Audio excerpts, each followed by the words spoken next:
Hi అండి, welcome to my channel Bhagyalakshmi పచ్చ. ఎలా ఉన్నారు? బాగున్నారా? నేను కూడా చాలా బాగున్నాను. వీడియో చూసే వాళ్ళందరికీ ఒక చిన్న రిక్వెస్ట్, చూసిన వాళ్ళు తప్పనిసరిగా వీడియోకి అయితే ఒక లైక్ కొట్టండి. ఈరోజు నా పరిస్థితి ఎలా ఉందంటే, మూలిగే నక్క మీద తాటికాయ పడిద్ది అంటారు చూడండి, అలా ఉంది పరిస్థితి. అంత కష్టం ఏమొచ్చింది అనుకుంటున్నారా? కష్టం ఏమొచ్చిందండి. నిన్నైతే ఇంట్లో సిమెంట్ పని చేయించాము. ఇల్లంతా సిమెంట్ అనుకోండి. అసలే హెల్త్ బాగలేదా, 2 రోజులు బట్టి హెల్త్ బాగాలేదు, నీరసంగా ఉంటుంది, బాగా జలుబు చేసి ఒళ్ళంతా నొప్పులుగా ఉంటుంది. ఒక్క జ్వరమే రాలేదని కానీ జ్వరం వస్తే ఉండాల్సిన లక్షణాలన్నీ వచ్చినాయి. బండ్లన్నీ పగిలిపోయి కుంగిపోయినాయి. ఇంకా పగిలిపోయిన వాటి కాడైతే సిమెంట్ అయితే వేయించాము. బయట వరండాలు అయితే పగిలిపోయినాయి, చూపించాను కదా భోషానం పెట్టిన దగ్గర బండ్లన్నీ పగిలిపోయినాయి అని. అవన్నీ తీసేపించి మళ్ళీ కొత్త బండ్లు అయితే వేయించాము. అంటే మొత్తం ఏం కాదు, ఓన్లీ పగిలిపోయిన వాటికే తీసాము. మొత్తం తీసేయాలంటే చాలా ఖర్చు అవుతుంది. ఇంక ఇప్పుడు ఎందుకులే, అంత అవసరం ఏముందిలే అని చెప్పేసి ఇంక ఇదిగోండి ఇక్కడే కదా బండ్లన్నీ పగిలిపోయి నీళ్ళన్నీ నిలబడుతున్నాయి. బండ్ల కడగటానికి కూడా నాకు చాలా ఇబ్బందిగా అనిపిస్తుంది. అలా నీళ్లు నిలబడి ఉండకూడదంట. ఆ నీళ్లు మొత్తం గోడ పీల్చేసిద్ది, మళ్ళీ గోడకి ఇబ్బంది అయిపోయిద్ది. అందుకని పగిలిపోయిన వాటికి తీసేపిచ్చి మళ్ళీ అయితే వేయించాము. ఇలా ఉన్నా కానీ నీళ్లు మొత్తం పోవన్నారు. అన్నీ సమానంగా ఉండాలంటే బండ్ల మొత్తం తీసేపియాలంట. అంటే కొంచెం నీళ్లు నిలబడతాయి. ఇదివరకిటంత ఇబ్బంది అయితే ఉండదు. ఇంట్లో కూడా అక్కడక్కడ బండ్లు అయితే పగిలిపోయినాయి. ఇంక వాటికి కూడా సిమెంట్ వేయించాము. అతుకులుగా ఉంటుంది, కానీ తప్పదు మరి, ఏం చేస్తాము, ఎలాగలా అడ్జస్ట్ అవ్వటమే కదా. ఇదైతేనేమో గొంతులో బండ్లు కూడా పగిలిపోయినాయి. వర్షం పడ్డప్పుడు నీళ్ళన్నీ ఇంకా లోపలికి పీల్చేస్తుంది గోడ. అందుకని ఇక్కడ కూడా సిమెంట్ అయితే వేయించాము. బండ్ల కడగాలన్నా కసువులు ఊడవాలన్నా కూడా కొంచెం ఇబ్బందిగా ఉంటుంది. కసువు అనేది ఆ పగిలిన వాటిలోకి పోతుంది. కసువు ఊడవటానికి కూడా త్వరగా రావట్లేదు, లేట్ అవుతుంది. ఇంకా కాళ్ళు తుడుచుకునే పట్లన్నీ ఉతికేస్తున్నాను. మొత్తం సిమెంట్ అనుకోండి, ఇల్లు మొత్తం సిమెంట్తో నిండిపోయింది. నిన్నైతే అసలు ఒక్క పని కూడా చేయలేదు. సిమెంట్ రాసిన రోజు కడగటం అవన్నీ చేయకూడదు కదా, ఇంకా అందుకని నిన్న హెల్త్ బాగలేదు, ఇంకా చేయను కూడా చేయకూడదు, అందుకని చేయలేదు. కాకపోతే పనిచేసే వాళ్ళని శుభ్రంగా ఊడమన్నాను. నాకు హెల్త్ బాగలేదు, కొంచెం నీట్గా ఊడ్చేసేయండి, రేపు నేను కడుక్కుంటానంటే పాపం వాళ్ళు మొత్తం అంతా సిమెంట్ మొత్తం శుభ్రంగా ఊడ్చేశారు. నీట్గానే ఉంది. ఎంత ఊడ్చినా కానీ మనం కడిగినంత నీట్గా అయితే ఉండదు. మనం నడుస్తుంటే కాళ్ళకి తెల్లగా అంటుకుంటా ఉంటుంది. ఆ మరకలన్నీ ఇంట్లోకి వచ్చేస్తాయి. నార్మల్గా ఉంటేనే ఇల్లంతా దుమ్ముగా ఉంటుంది. ఇంకా సిమెంట్ అంటే ఇంకా మాటల్లో మనం చెప్పనవసరం లేదు. ఇంకొక విషయం ఏంటంటే, హెల్త్ బాగాలేదు కదా, ఈరోజు ఉదయం మాత్రం నన్ను నేను మోటివేషన్ చేసుకున్నాను. ఈరోజు పనులన్నీ చేసుకోవాలి. ఉదయం పూట టైం అనేది చాలా విలువైంది. ఆ టైం వేస్ట్ చేసుకున్నాను అనుకోండి, ఇంకా పనులు చేసుకోలేవు. ఉదయం త్వరగా నిద్రలేచి పని తర్వాత పని నిదానంగా చేసుకోవాలి. పనులన్నీ పూర్తి చేయాలి. ఇల్లు మొత్తం కడిగేసేయాలి అని చెప్పేసి నన్ను నేను మోటివేషన్ చేసుకున్నా ఈరోజైతే మాత్రం. నిజమే కదండి, ఎండ వచ్చిందంటే ఎండలో పనులు చేసుకోలేము, అందులో హెల్త్ బాగలేదు. ఇంకా ఉదయం పూట టైం వేస్ట్ చేసుకున్నామంటే మళ్ళీ సాయంత్రం వరకు వెయిట్ చేయాలి. ఇల్లంతా దుమ్ముగా ఉంటుంది, మనకు విసుగుగా అసలు మనశ్శాంతి ఉండదు. అందుకనే ఉదయాన్నే అంట్లయితే కడిగేశాను. నిన్న సాయంత్రం కూడా అంట్లు కడగలేదు. గాబు దగ్గర కూడా కొంచెం సిమెంట్ పని చేశారు. ఇంకా వెంటనే నీళ్లు పోయకూడదు కదా, సిమెంట్ పోయిద్దని ఇంకా నైట్ అయితే అంట్లు కడగలేదు. అంట్లు అలాగనే ఉన్నాయి. ఉదయానికైతే చాలా అంట్లు ఉన్నాయి. ఇంకా మళ్ళీ టిఫిన్ తినేదాకా వెయిట్ చేసామనుకోండి, బోల్డ్ అంట్లు అయిపోతాయి. అందుకని ఉదయాన్నే అంట్లు అయితే కడిగేశాను. అంట్లు కడిగి బట్టలు కూడా ఉతికేశాను. అందులో మా అమ్మాయి కూడా లేదు. మా అమ్మాయి ఉంటే కొంచెం హెల్ప్ చేస్తూ ఉంటుంది. తను కూడా ఊరికి వెళ్ళింది. కాలేజీలు ఓపెన్ చేస్తున్నారు కదా, ఇంకా 4 రోజులే టైం ఉంది. ఇంక 4 రోజులు ఊరికి వెళ్తానని చెప్పేసి ఊరికి వెళ్ళింది. ఒక్కదాన్నే పని మొత్తం చేసుకోవాలి. ఇంక టిఫిన్ అయితేనేమో ఇడ్లీ చేశాను. ఇడ్లీ ఒక పొయ్యి మీద, అన్నం ఒక పొయ్యి మీద పెట్టేసి బయటకు వచ్చేసి అంట్లు కడుక్కొని బట్టలు ఉతుకుతా, ఆ రెండు చూసుకుంటా ఉన్నాను. అంట్లు పని బట్టల పని అయిపోయేటప్పటికి టిఫిన్ పని అయిపోయింది. ఇంకా అన్నం కూడా వండేసాను నవీన్కి. కూర అయితే నవీన్కి ఒక్కడికే ఎగ్ ఫ్రై చేశాను. ఎగ్ ఫ్రై చేయటం ఈజీగా ఉంటుంది, పిల్లలు కూడా ఇష్టంగా తింటారు. ఓన్లీ ఎగ్ వేసి ఫ్రై చేశాను. ఇంకా ఉల్లిపాయలు కానీ ఏమీ వేయలేదు. ఇలా చేసినా కూడా పిల్లలు ఇష్టంగానే తింటారు, వాళ్ళకి ఎగ్ అయితే చాలు. మధ్యాహ్నం తినబోయేటప్పటికి ఇంకా మాకు కూర అయితే చేసుకోవచ్చులని నవీనకు ఒకటికే చేసి ఇంకా వాడికి లంచ్ బాక్స్ అన్నీ రెడీ చేసి పంపించేశాను. తర్వాత కాళ్ళు తుడుచుకునే బట్టలన్నీ నానబెట్టాను కదా, ఇవైతేనేమో నిన్నటి బట్టలు కూడా మడతేయలేదు. వేసుకోవాల్సిన వాటికి వేసుకొని మిగిలినవన్నీ కుర్జీలో వేసి పెట్టాను. ఇంక ఇప్పుడైతే మడతేస్తున్నాను. పిల్లలు స్కూల్కి వెళ్తే హడావుడిగా బట్టలన్నీ లాగేస్తారు. నవీన్ అయితే మరీ ఎలా పడితే అలా లాగేస్తుంటాడు వాడి బట్టలు. అన్నీ సర్జ్ చేసేసి ఇంకా మడతలేసి అరమార్లు అయితే పెడుతున్నాను. కుర్జీలో అలాగే ఉంచామనుకోండి చూడటానికి బాగుండవు. ఎప్పటి బట్టలు అప్పుడే మడతేసి పెడతాను. ఇంక ఇలాంటి సమయాల్లో ఇంకా ఓపిక లేదనుకున్నప్పుడే కుర్చీల్లో వేసి అయితే పెడతాను. ఇంకా పని అయితే అయిపోలేదు. ఇంకా ముందు ముందు చేయాల్సిన పని చాలా ఉంది. ఇప్పుడే ఎక్కువ కష్టమైన పని అయితే ఉంది. ఇంకా నీరసం లేకుండా హుషారుగా నేను పని చేసుకోవాలంటే హాట్ వాటర్ తాగాలి. హాట్ వాటర్ తప్పనిసరి. ఇలా వాటర్ తాగటం వల్లే కొంచెం నీరసంగా ఉన్నా కూడా పనులన్నీ చేసుకోగలుగుతున్నాను. ఒకళ్ళ మీద ఆధారపడకుండా విసుక్కోకుండా నా పని నేను చేసుకోగలుగుతున్నా. మన పనే కాదులేండి, ఇంట్లో వాళ్ళందరికీ కూడా మనమే చేసి పెట్టాలి కదా. మన సబ్స్క్రైబర్స్ అందరూ మీకు ఏదైనా హెల్త్ ప్రాబ్లమ్స్ అలా వచ్చినప్పుడు తప్పనిసరిగా వేడి నీళ్ళు తాగండి. సగం హెల్త్ ప్రాబ్లమ్స్కి కారణం కూడా నేనేలండి. నేనే కొన్ని అయితే కొని తెచ్చుకుంటాను. వేడి నీళ్ళు అనేది ప్రతిరోజు తాగండి. ఇంకా ఇలా హెల్త్ బాగలేనప్పుడు రోజంతా వేడి నీళ్ళు తాగండి. అప్పుడు మనం కొంచెం హుషారుగా పనులు చేసుకోగలుగుతాము. నేనే హెల్త్ ప్రాబ్లం కొని తెచ్చుకుంటానని చెప్పాను కదా, దానికి కారణం ఏమి లేదు. ఎక్కువ నేను పచ్చళ్ళు అవి తింటాను. పచ్చళ్ళు లేని ముద్ద దిగదు అంటారు చూడండి, ఆ టైపు. కొంచెం నూనె పచ్చళ్ళు అలాంటివి ఎక్కువ ఇష్టంగా తింటాను. స్పైసీ ఫుడ్ అనేది, కారాలు అవి ఎక్కువగా తింటుంటాను.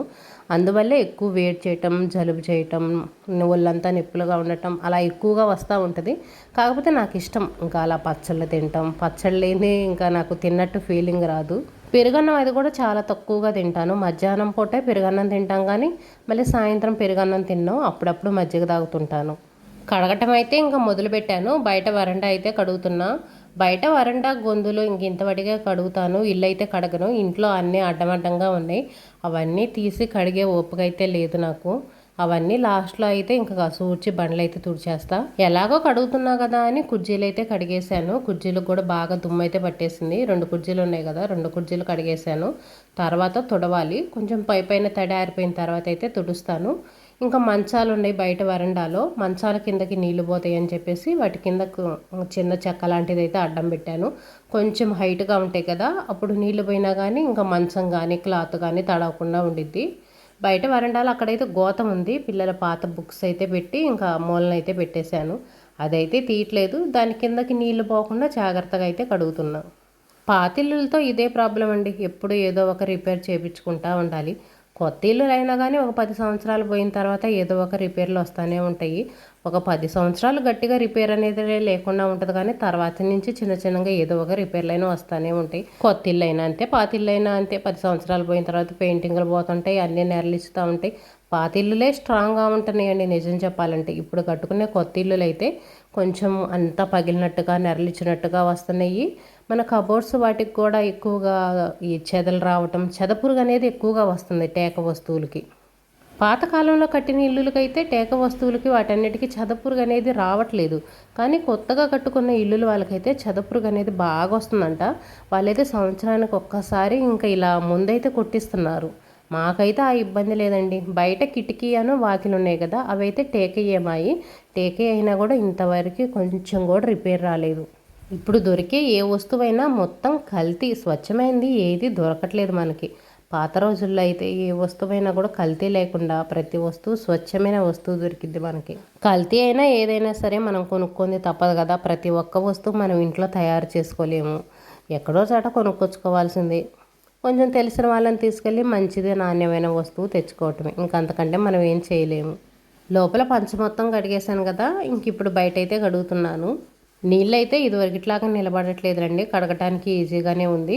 ఇదివరకైతే బండ్లు కడగాలంటే నాకైతే విసుకొచ్చేది. కొంచెం ప్లేసే ఉంది, కొంచెం ప్లేస్ కడగాలన్నా కూడా ఇబ్బందిగా ఉంటుంది. నేను నీళ్ళన్నీ ముందుకు కొడతా ఉన్నాను అనుకోండి, అవి మొత్తం వెనకపోతూ ఉంటాయి. మళ్ళీ కొట్టుకుంటా రావాల్సి వచ్చింది. చాలా ఇబ్బందిగా అనిపించింది. ఇప్పుడైతే పర్వాలేదు, బాగానే ఉంది. ఇంకా పుల్లల చీపురు పెట్టి కూడా కడగట్లేదు, నడుములు నొప్పిగా ఉన్నాయి. పుల్లల చీపురు కూడా చాలా చిన్నదైపోయింది. బాగా ఒంగొని రుద్ది కడగాల, కష్టంగా ఉంటుందని చెప్పేసి ఈ చీపురు పెట్టి అయితే కడుగుతున్నా. కానీ ఈ చీపురికి అంత నీట్గా పోదు, పుల్లల చీపురికే బాగా నీట్గా పోయిద్ది. మట్టి కానీ ఇలా సిమెంట్ కానీ ఏదైనా కానీ పుల్లల చీపురు పెట్టి కడుక్కుంటేనే చాలా నీట్గా ఉంటుంది. ఈ చీపిరికి అంత నీట్గా ఉండదు కానీ కాకపోతే మనం ఒంగోని కడిగే ఇబ్బంది అయితే ఉండదు. ఇల్లు మొత్తం కడిగిన తర్వాత ఇంక ఇదిగోండి ఇటువైపున గొంది కూడా కడుగుతున్నాను. బాత్రూమ్ దగ్గర నేను కూరగాయలు కట్ చేస్తాను కదా, ఆ ప్లేస్ కూడా కడిగాను. అక్కడ కూడా కొంచెం బండలు పగిలిపోతే సిమెంట్ వేయించాము. అక్కడ కూడా కొన్ని వాటర్ పోసేసి మొత్తం కడిగా. ఆ నీళ్ళన్నీ గొంతులోకి వస్తాయి. ఇంక ఇప్పుడు గొంతు అయితే కడుగుతున్నా. ఉదయాన్నే ఈ సిమెంట్ మీద అయితే నీళ్లు పోసాము. ఉదయం సాయంత్రం 2 పూట్ల నీళ్లు పోయాలి. అప్పుడే బాగా స్ట్రాంగ్గా ఉంటుంది, గట్టిగా అయ్యిద్ది. ఇంక ఇప్పుడైతేనేమో మళ్ళీ వాటర్ బస్ కడుగుతున్నాను. అంతా సిమెంట్ గిసుగిసుగ్గా ఉంది. ఈ గొంతులో అయితే మరీ ఎక్కువగా ఉందనుకోండి, ఈరోజు ఎండ కూడా బాగా ఫుల్గా వచ్చేసింది. రోజు ఎండ కంటే కూడా ఈరోజైతే ఎండ బాగా ఎక్కువగా ఉందనుకోండి. వరండా మొత్తం అంతా ఫాస్ట్గా కడిగేద్దాం అనుకున్నానా, బయట వరండా కడిగేసేటప్పటికి మళ్ళీ ఫోన్ వచ్చింది. ఫోన్ వచ్చేటప్పటికి ఇంకా పని మొత్తం ఆపేసి ఫోన్ మాట్లాడాల్సి వచ్చింది. అదొక 10 నిమిషాలు లేట్ అనుకోండి. ముందు సిమెంట్ అంతా ఊడ్చుకుంటా వచ్చి ఇంక ఇదిగోండి ఇక్కడైతే నీళ్లు పోతాయి. చిన్న కానా లాంటిది పెట్టించాము. ముందు సిమెంట్ మొత్తం దీంట్లో కొట్టేశాను. లేదనుకోండి ఈ నీళ్ళు మొత్తం బయట గాబు ఉంది కదా, గాబు దగ్గరకు పోతాయి. గాబు చుట్టూ మొత్తం మళ్ళీ సిమెంట్ అంతా అయింది.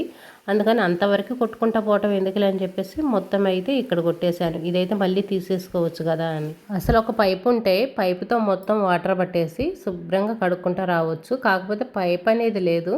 ఎవరిని అడిగినా కూడా లేదన్నారు. ఇంకా అందుకనే బకెట్తో నీళ్ళు తీసుకెళ్ళి అయితే కడుగుతున్నా. బకెట్తో తీసుకెళ్ళి కడగటానికి కొంచెం ఇబ్బందిగానే ఉంటుంది. కాకపోతే ఇంకా గాబ్ అనేది దగ్గరే కదా, అంతా బయట వరండా ప్లేస్ అయినా కానీ అంత పెద్ద ఏం కాదు, చిన్న చిన్న ప్లేస్లే కదా. ఇంకా బకెట్తో మోసినా కానీ ఇబ్బంది అయితే లేదు. మొత్తం కడిగేటప్పటికే కొంచెం నడువులు నొప్పిగా అనిపించింది. ఇప్పటికే చూడండి ఎండ అయితే ఎలా వచ్చేసిందో.